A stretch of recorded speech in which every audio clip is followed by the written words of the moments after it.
இந்த மட்டன் சுக்காவோட டேஸ்ட்டுக்கே முக்கியமானது இந்த மசாலா தான். கடாய் சூடானதும் 2 டேபிள் ஸ்பூன் அளவுக்கு மல்லி சேர்த்துக்கலாம், 2 டேபிள் ஸ்பூன் அளவுக்கு மிளகு, ஒரு அன்னாச்சி பூ, ஒரு துண்டு பட்டை, 4 கிராம்பு, அரை டீஸ்பூன் அளவுக்கு சோம்பு சேர்த்துடலாம், அரை டீஸ்பூன் அளவுக்கு ஜீரகம் சேர்த்துடலாம், ஒரு ஏலக்காய் சேர்த்துக்கலாம். கொஞ்ச நேரம் நல்லா வறுத்து எடுத்துக்கலாம். இதை நல்லா ஆற வச்சு பவுடர் பண்ணி எடுத்துக்கலாம். 3 டேபிள் ஸ்பூன் அளவுக்கு எண்ணெய் சேர்த்துடலாம். ஒரு பிரியாணி இலை 2ஆ கட் பண்ணி சேர்த்துக்கலாம். கூடவே 4 காஞ்ச மிளகாய் 2 கட் பண்ணி வச்சிருக்கேன். 100 கிராம் சின்ன வெங்காயம் எடுத்து ஓரளவுக்கு கட் பண்ணி வச்சிருக்கேன். 4 நாளா கருவேப்பிலை தேவையான அளவு ஃபர்ஸ்ட் வதக்கிடுங்க.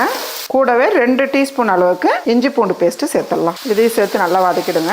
நான் 3/4 கிலோ மட்டன் எடுத்திருக்கேன். இப்போ மட்டன் சேர்த்து நல்லா ஒரு 2லேருந்து 3 நிமிஷத்துக்கு நல்லா வதக்கிடுங்கம்மா. ஃபர்ஸ்ட் 3 நிமிஷத்துக்கு நல்லா எண்ணெயிலே வதக்கியிருக்கேன். 1 டீஸ்பூன் அளவுக்கு மிளகாய் தூள் மட்டும் சேர்த்துக்கலாம். கொஞ்சமா மஞ்சத்தூள், 1 டீஸ்பூன் அளவுக்கு உப்பு சேர்த்துடலாம். ஒரு பொடியை நறுக்கின தக்காளி இதெல்லாம் சேர்த்து நல்லா பரட்டிடுங்க. இந்த அளவுக்கு வதங்கினா போதும். நான் ஒரு 2.5 கப் அளவுக்கு தண்ணி சேர்த்துக்கிறேன். தண்ணி சேர்த்துட்டு நல்லா கலந்து விட்டுருங்க. இப்போ ஒரு 20 நிமிஷத்துக்கு நம்ம மூடி வைக்கலாம். நடுவில் எடுத்து கலந்து விடுங்க. நல்லா ட்ரை ஆகிருக்கு பாருங்க.